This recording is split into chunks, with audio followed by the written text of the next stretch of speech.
Trading isn't meant to save you, it is meant to skill you. Sometimes I sit down and think and ask myself questions. Why is it so hard to succeed in trading? Why does our goals feel far-fetched? Like it is basically beyond hand's reach. It's almost impossible, even if there is a pathway. But there's this invisible wall, there's invisible fence blocking the path that you already know what to do, but you keep messing up. You keep derailing, going on tilts, and then the cycle goes on, just a cycle of despair.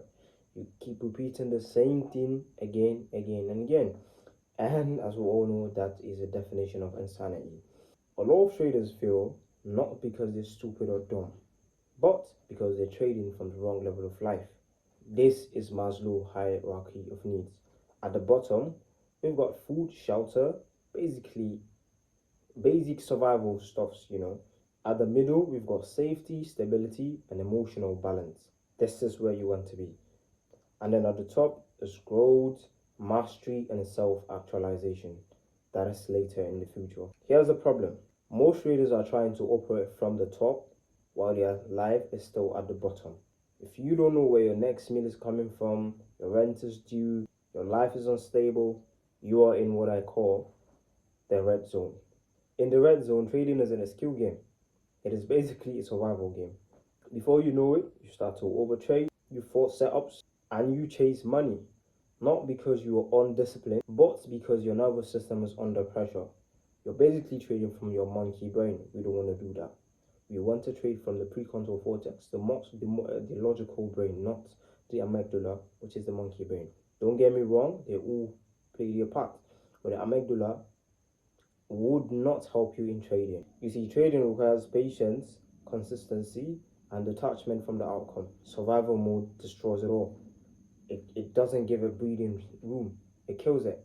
But I've got a solution, and I'll tell you. What you need to do is to climb into at least the yellow zone, which is basically stability, like having a predictable income, because a predictable income reduces pressure. Trading isn't meant to save you, it is meant to skill you.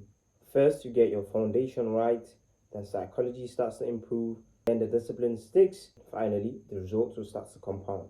So basically, we don't lose because of strategy. We lose because we're chasing the wrong goal at the wrong time. Priority is what I'm talking about. Your priority 10 years ago will definitely be different from your priorities in the next 10 years. If you're trading in the red zone, you are not trading straight. There's no way you're going to perform well or you're thinking about how or where the next meal is going to come from. So you want to be up, you want to be stable, have a steady income. You don't worry about food, you don't worry about shelter, none of that. None of those things. That's when trading will start to make sense. It will pick up slowly, and it is when you don't worry about making money from trading. You don't have to make money today, next month, or even this year. It doesn't matter. If you made money, fine. If you don't, life goes on. That's the best position you can be in to succeed in trading. I know it's hard. I'm not gonna tell you that it's easy. I'm still struggling myself because of all the silly mistakes that I made. And that's why I'm sharing all these videos, these heart-to-heart videos, so that I would tell you my mistake in real time. But some people can spot it, avoid it. Because if I had someone that talked to me like this and told me to avoid all these mistakes, believe me, I will.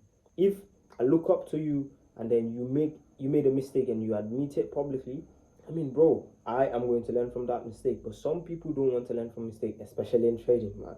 It is so hard to control someone. When you tell them about your mistakes or your regrets, they don't listen. They still want to do it their way, carve their parts, and it is not necessary. It is not necessary. There is a blueprint already. There's a roadmap that you can follow. Someone else's roadmap, so you can shorten your journey and not have to go through all the hurdles and struggles. Is very necessary, man. You might be wondering why I'm filming at night, because I'm traveling tomorrow. I had all this in mind. I've already thought about what to say, how to structure it, but I've been procrastinating for about a week now. And I'm traveling tomorrow. I don't have an excuse. I just have to record myself and then edit whilst on the road, and then probably drop it a day after also. So thank you very much for staying up until this moment. Love you all.